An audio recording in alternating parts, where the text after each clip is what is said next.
ها ولد ياتي ها ولد ياتي شكرا شكرا شكرا شكرا. L'oppression, un mot synonyme de souffrance et d'humiliation pour beaucoup de peuples qui ont vécu sous la domination de nations militairement plus avancées. Des civilisations ont été rayées de la surface de la terre. Des populations sont persécutées sur leur propre terre, la terre de leurs ancêtres. Certains peuples, comme ceux des communautés noires issues du continent africain, bien qu'ayant survécu à l'asservissement, ont été affaiblis, dominés et exploités. Et aujourd'hui encore, ils sont persécutés à travers les 5 continents. Les peuples, sous le joug de l'oppression, ont longtemps adressé à Dieu des suppliques destinées à mettre fin à la souffrance dont ils sont victimes. Le Coran semble annoncer la bonne nouvelle à ces peuples affaiblis et déconsidérés sur terre.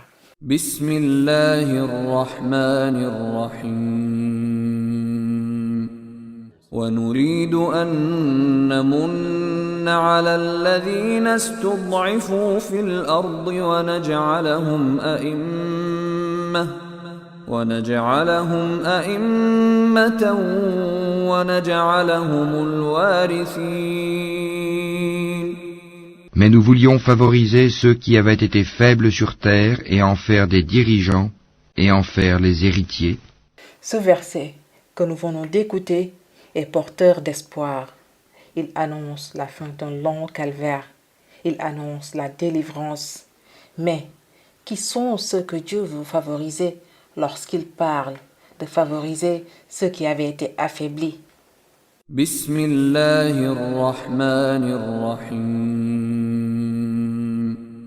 ونريد أن نمن على الذين استضعفوا في الأرض ونجعلهم أئمة ونجعلهم الوارثين. Mais nous voulions favoriser ceux qui avaient été faibles sur terre et en faire des dirigeants et en faire les héritiers. Chers frères, chères sœurs, l'étude de ce verset que nous venons d'écouter nous apprend que Dieu fait référence à ceux qui étaient faibles, ceux qu'on exploitait sur terre, et que ce sont ceux-là que Dieu veut favoriser en faisant d'eux les héritiers de la terre.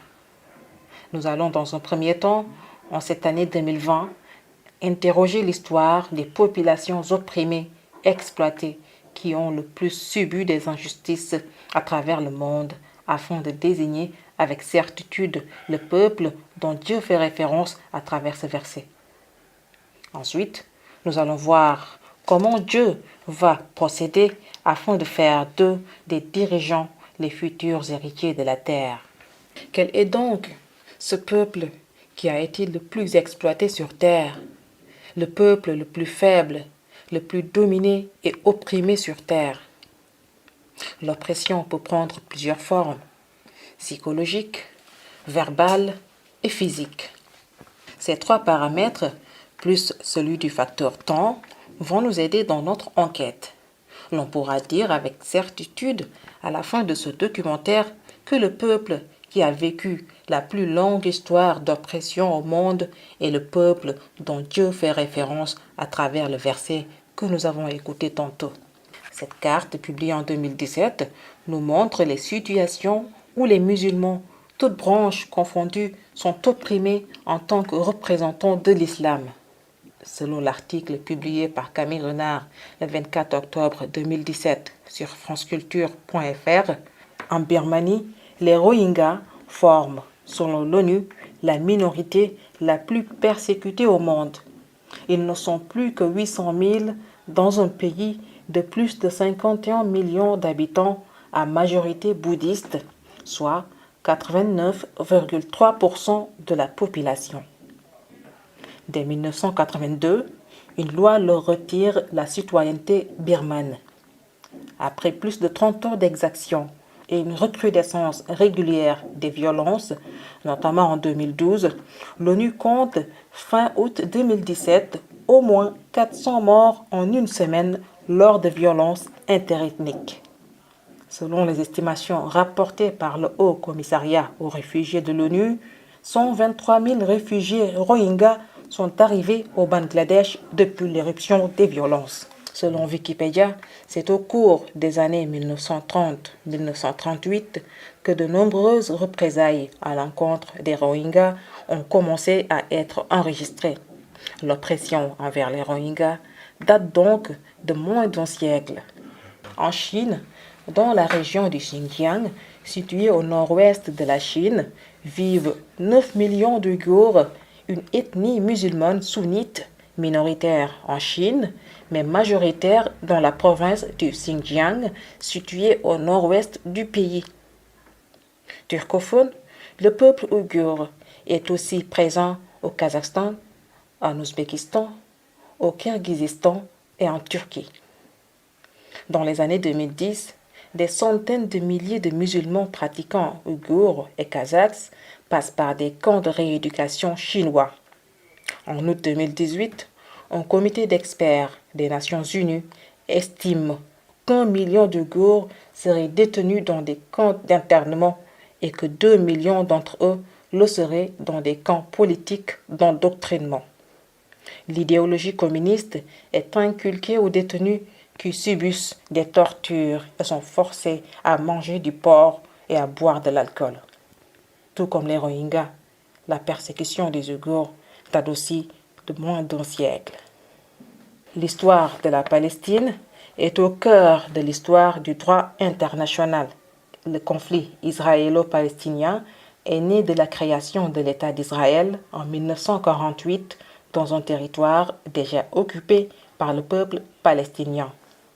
Le 14 mai 1948, jour de la déclaration d'indépendance d'Israël, les forces juives expulsent près de 400 000 Palestiniens du territoire prévu pour l'État juif et occupent la majorité de ces villes arabes. Quelques 415 villages palestiniens seront détruits ou deviendront des villages israéliens. Pour les Palestiniens, c'est la Nakba, la catastrophe. L'oppression des Palestiniens continue jusqu'à la date d'aujourd'hui. Tout comme les Rohingyas, les Ouïghours, la persécution des Palestiniens date aussi de moins d'un siècle.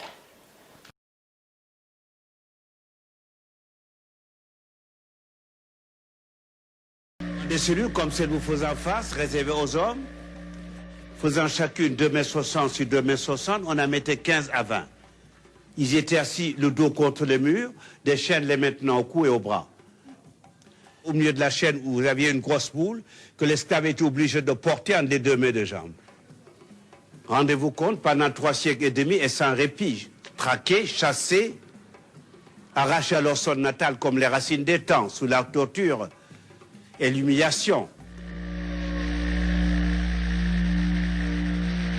Comme le montre cette carte, que l'on enseigne dans les écoles, depuis la côte atlantique, pendant plus de 3 siècles et demi, 12 millions de Noirs ont été déportés vers les Amériques. Déportés par des Européens.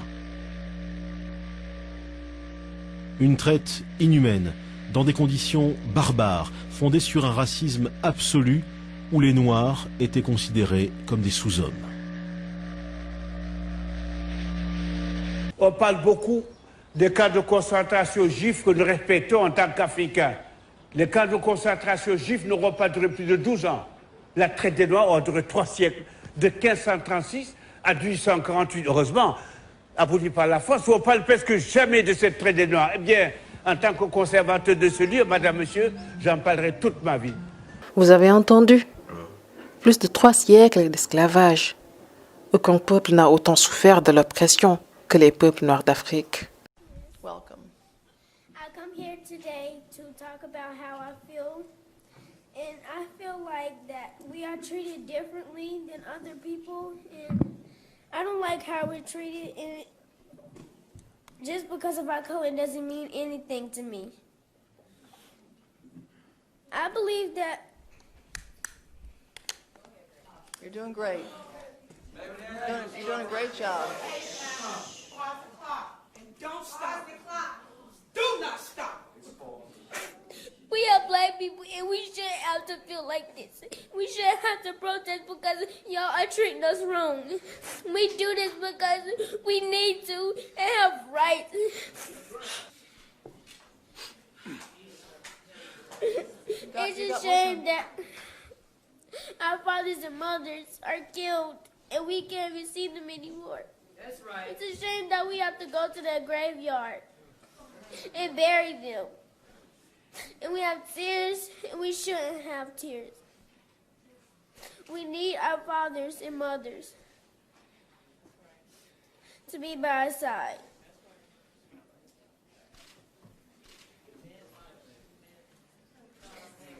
Les paroles de cette jeune fille décrivent bien toute la souffrance des peuples noirs victimes du racisme. Un racisme qui a conduit à la mort de George Floyd, victime de la violence policière aux États-Unis. Il est évident que les peuples noirs issus du continent africain ont été ceux qui ont été les plus persécutés et opprimés à travers l'histoire de l'humanité. Ainsi donc, à cette question, quel est donc ce peuple qui a été le plus exploité sur terre, le plus affaibli et le plus dominé? La réponse sera sans nul doute le peuple d'Afrique noire, et tout le monde en a conscience. Les peuples d'Afrique noire ont pendant longtemps été exploités, de la même manière que ces terres ont été vidées de ses richesses. Et cette exploitation n'est pas encore finie.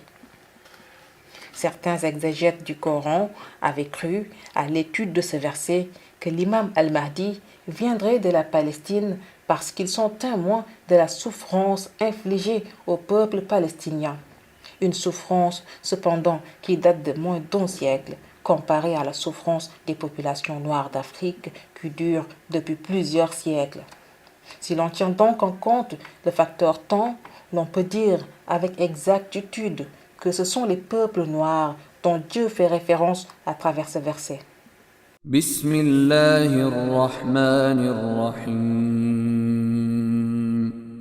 ونريد أن نمن على الذين استضعفوا في الأرض ونجعلهم أئمة ونجعلهم الوارثين. Mais nous voulions favoriser ceux qui avaient été faibles sur terre et en faire des dirigeants et en faire les héritiers. Le doute n'est plus permis. Les exégètes du Coran qui soutiennent la thèse selon laquelle Dieu fait référence au peuple palestinien dans ce verset ont oublié que l'Afrique a subi pendant des siècles l'esclavage. Elle a été exploitée, ses richesses spoliées, de telle sorte qu'aujourd'hui l'Afrique n'a presque pas d'issue pour pouvoir se développer. Donc, si Dieu, subhanahu wa ta'ala, parle de ceux qui ont été affaiblis, on doit penser automatiquement au peuple d'Afrique. C'est ce peuple qu'on a longtemps exploité, vendu comme esclave et qui a subi toute forme d'oppression. Allah subhanahu wa ta'ala a dit ainsi qu'il allait favoriser ces gens en faisant d'eux des dirigeants. Ainsi donc, Mawlaya Seydi Mohamed El-Cheikh nous explique que Dieu, de par sa sagesse et sa perfection, a fait exprès de sortir Al-Mahdi en Afrique. Il veut favoriser ceux qui ont longtemps sombré dans la faiblesse, le peuple qui a longtemps été exploité et dominé pour faire d'eux les futurs dirigeants et héritiers du monde. Tous ceux qui font des recherches savent que de tous les continents, celui qui a été le plus martyrisé est l'Afrique. Le Coran s'est clairement exprimé là-dessus. C'est Dieu en personne qui veut favoriser ce peuple opprimé de l'histoire afin d'en faire le peuple dirigeant de la terre. Nul n'est sans savoir que celui que tout le monde attend pour ce poste de gouvernance planétaire est bien l'imam al-Mahdi. Pour tout ce qui est de la richesse, donc, on attend la venue de l'imam al-Mahdi qui, en compagnie du prophète Isa alayhi salam, rendra toutes les richesses du monde aux musulmans. De cette réalité, l'on comprendra également que tous les fléaux qu'a connus l'Afrique est une épreuve divine. Certaines questions sont récurrentes. Pourquoi l'Afrique ne peut pas se développer? Pourquoi l'Afrique ne peut pas changer de mentalité? Avec toutes les ressources minières et naturelles qui sont enfouies dans le sous-sol africain, pourquoi l'Afrique ne peut pas avancer? Ceux qui se posent ces questions ne savent pas que lorsque Dieu subhanahu wa ta'ala veut favoriser un peuple, il leur fait d'abord subir des épreuves. Tout le retard de développement aujourd'hui en Afrique est considéré comme une épreuve. Mais dans un proche avenir, les populations noires se réveilleront un jour pour dépasser cette phase. Et lorsque le réveil se fera, viendront la réussite et l'opulence, accompagnées de la victoire, comme l'a prédit le Coran. Bismillahirrahmanirrahim. ونريد أن نمن على الذين استضعفوا في الأرض ونجعلهم أئمة ونجعلهم الوارثين. Mais nous voulions favoriser ceux qui avaient été faibles sur terre et en faire des dirigeants et en faire les héritiers. Pour être un dirigeant, il faut gouverner la terre. Et pour hériter de la terre, il faut faire en sorte de rapatrier toutes les richesses et les ressources humaines dispersées à travers le monde.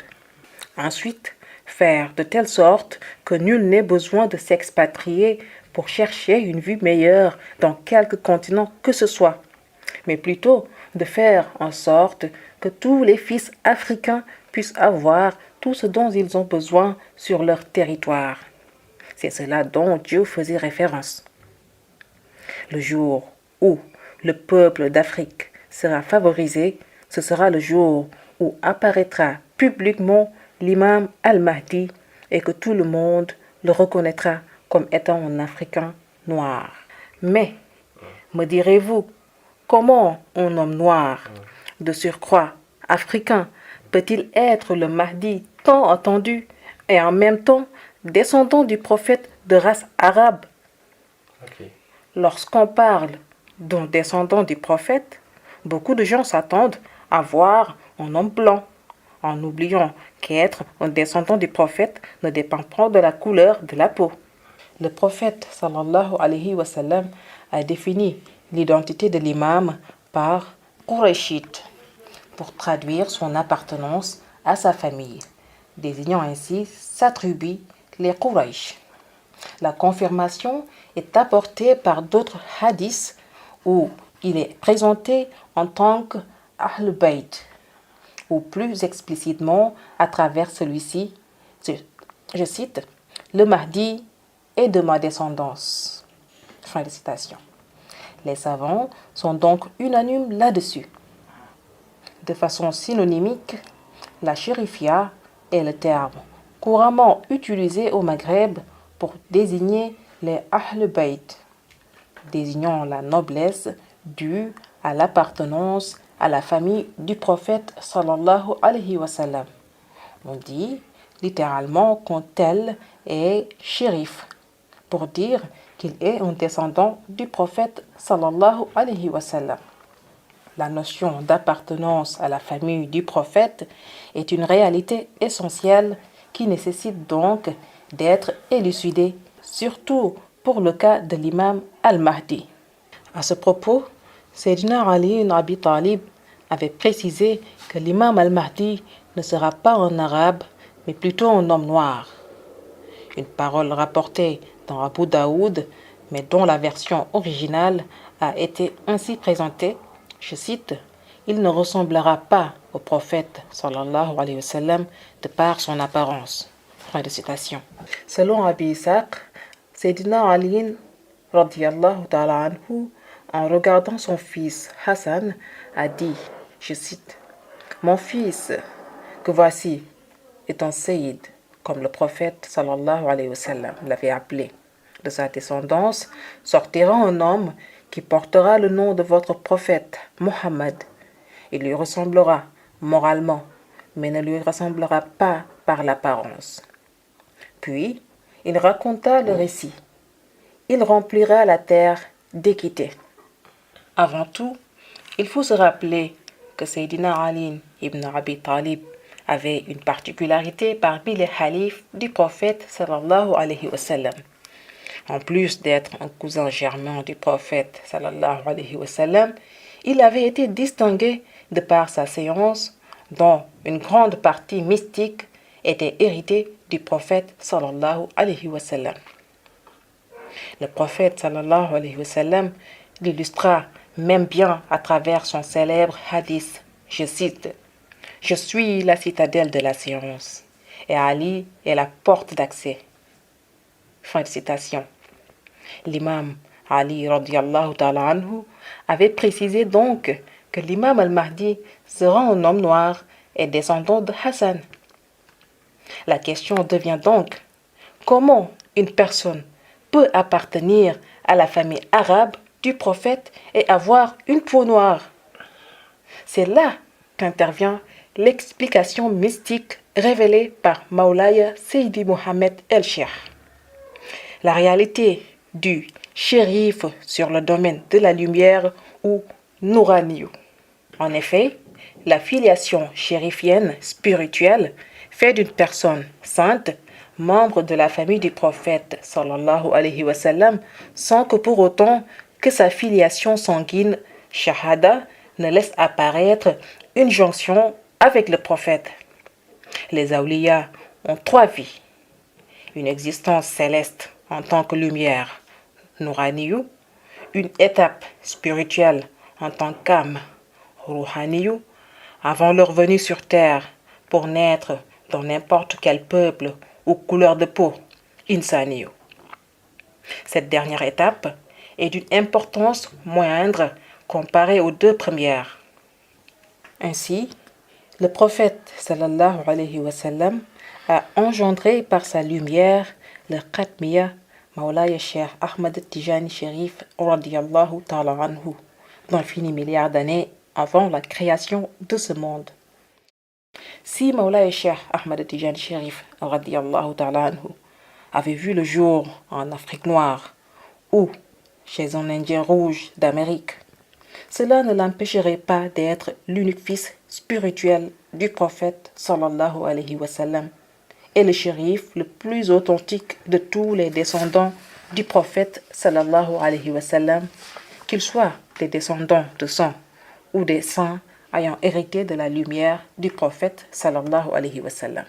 Sayyidina Ali ibn Abi Talib radiyallahu ta'ala anhu a donc joint 2 réalités, shahada et haqiqa, lorsqu'il confirmait que l'imam al-Mahdi est un descendant de Hassan mais aura la peau noire. Maulaya Cheikh Ahmad Tijani Sharif radiyallahu ta'ala anhu est un shérif descendant du prophète via Hassan ibn Ali radiyallahu ta'ala anhu. Dans le cadre officiel, Cheikh Tijani Sharif est donc un authentique shérif descendant de Sayyidatuna Fatima radiyallahu ta'ala anha. Mais en même temps, il est le père spirituel de l'imam al-Mahdi. C'est ce qui fait du Mahdi un descendant de Sayyidatuna Fatima radiyallahu ta'ala anha. Cependant, dans la haqiqa ou véritable réalité, l'imam al-Mahdi est directement issu de Maulaya Cheikh Ahmad Tijani Sharif et du prophète sallallahu alayhi wa sallam sans aucune intermédiaire depuis sa vie céleste Nouraniyu. Lorsqu'il est venu sur terre, Allah subhanahu wa ta'ala lui a choisi pour peuple de naissance la race noire afin de réparer un mal longtemps installé sur terre, l'exploitation illégitime du peuple noir. Il pouvait le faire naître donc dans n'importe quel peuple ou race sans pour autant qu'il soit le Ahlul Bayt, le plus authentique après Maulaya Cheikh Ahmad Tijani radiyallahu ta'ala anhu. Il est sujet ici de la lumière sainte du prophète sallallahu alayhi wa sallam et pas seulement de sang. Comme l'a précisé Maulaya Seydi Mohammed El-Cheikh, les élus d'Allah, lorsqu'ils siègent à l'assemblée céleste de la Hadratou Ilahiyya, ce n'est nullement du sang qui circule dans leurs veines, mais plutôt de la lumière. L'imam al-Mahdi est ainsi venu pour sauver le monde et remplir la terre de justice. De par sa naissance en terre africaine, Allah subhanahu wa ta'ala, de par sa justesse, veut mettre un terme à la souffrance des peuples noirs, afin de faire d'eux les favorisés qui conduiront la dernière mission divine sur terre et aussi ceux qui hériteront les trésors mystiques de l'islam. Bismillahirrahmanirrahim. ونريد أن نمن على الذين استضعفوا في الأرض ونجعلهم أئمة ونجعلهم الوارثين. Mais nous voulions favoriser ceux qui avaient été faibles sur terre et en faire des dirigeants et en faire les héritiers. الله نور الله لا إله إلا الله أليف الله نور الله لا إله إلا الله أليف الله نور الله لا إله إلا الله أليف الله نور الله لا إله إلا الله أليف الله نور الله لا إله إلا الله أليف الله الله الله الله الله الله أليف الله الله الله الله الله الله أليف الله الله الله الله الله الله أليف